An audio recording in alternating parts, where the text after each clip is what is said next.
Community, there's a need to find ways to better help SMEs.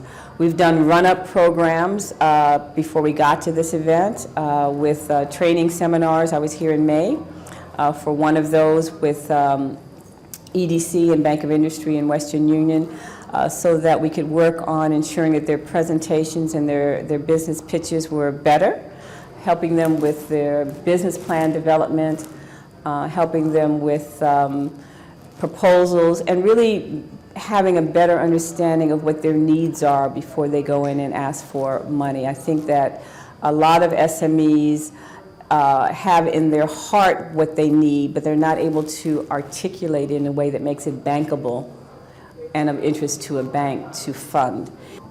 It's obvious from the numbers. Last year we had 70 SME operators participating. This year we have almost 300, about 200, you said 260. So it shows that there's a need. And this is just a little fraction of the people who could be a part of it. Now, how do you intend to increase your boundaries? Because there are some people who cannot even write enough to present a business proposal, or who cannot even come to this vicinity. How do you intend to catch this group of people? Well, you know, I really take my hat off to Bank of Industry because that's what they're doing. You know, they are reaching down to the smallholder farmers and the women's cooperatives and the women's groups. If you actually look at some of the invitees on the list, you know, we have people from Kano, we have, you know, women that this has been their first time to come out and present. They got help doing their proposals and their business plans. So on both sides of the Atlantic, you know, we were doing it on that side of the Atlantic, BOI was doing it on this side of the Atlantic, and then we brought our two groups together in this one big two-day event.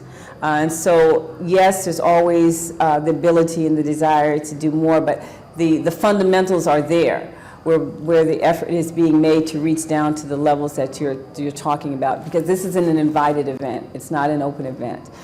You had to have come through an existing entity, organization, or institution like BOI, like in our case, the African Diaspora Marketplace, which is a partnership of several entities. You have to have come through our processes. So we make sure we're reaching the people that you're talking about. And you know, it's a capacity game too, because you know, the banks, I have to really applaud the 12 banks that have sent representatives, because that's 2 days of bank time where they're sending 3 representatives. But it shows their commitment to the SME development.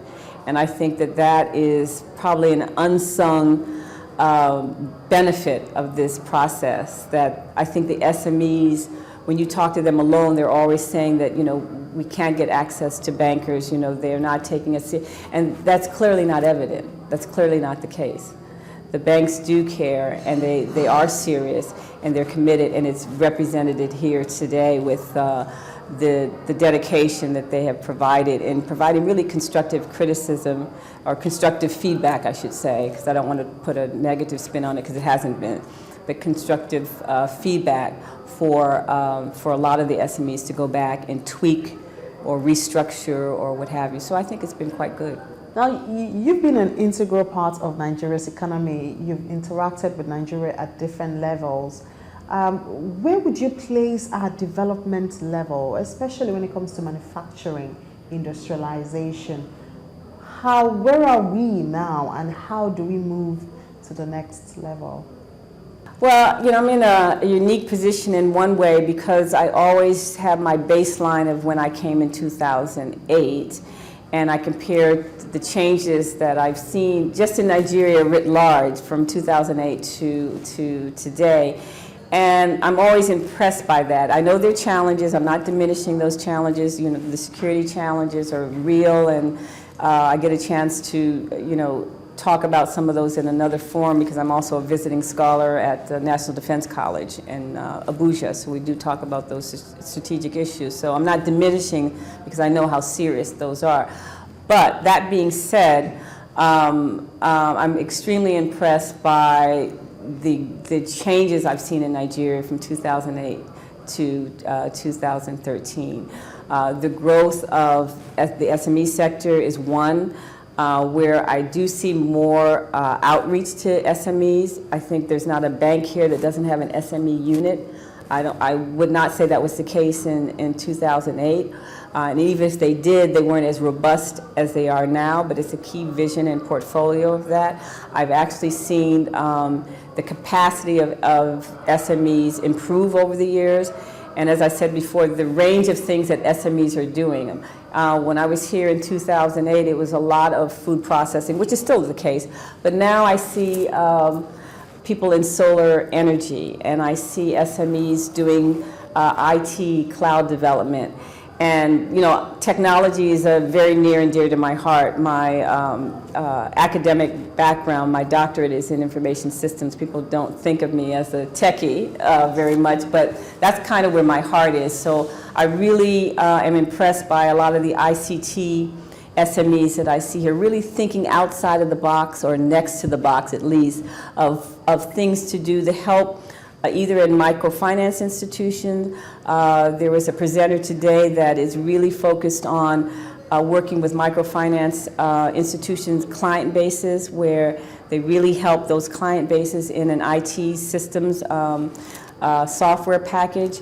I've seen renewable energy companies here. So the range has changed drastically. You know, food processing used to be about 90%, and now I would say it's still the largest representation, but all of these other areas are coming up. And I wanted to do something special for women this time around, and I was involved in an African Women's Technology Conference in Washington, and I wanted to include a technology component in this event.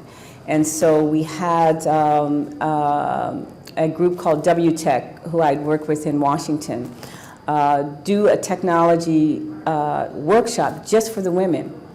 So you know how to use technology for your business in a better way, whether it's internally or externally for marketing. And so I wanted to incorporate that this time in the event. And so we had a separate standalone event for the women. And then we, of course, did a networking event with WIMBIZ as well, because they were having their annual conference, and we wanted to get the cross-section and the women together. So we've done a couple of things just for the women this time. Yeah.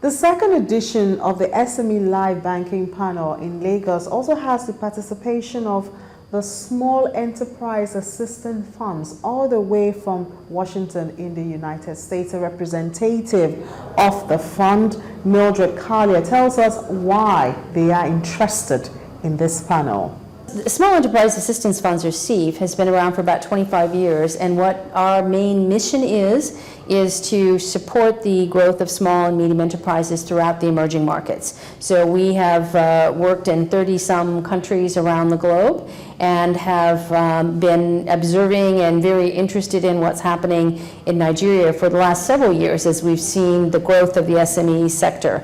And so we think that there are, tremendous opportunities here for investment in SMEs, and we think there are very vibrant, very energetic business people here, both men and particularly the women. We're very, very impressed with the women entrepreneurs, and just the resolve that they have, the dedication to make something happen, just their whole focus on the need to get economic activity going and to do it in a way that is actually going to create employment and growth for the rest of the economy. So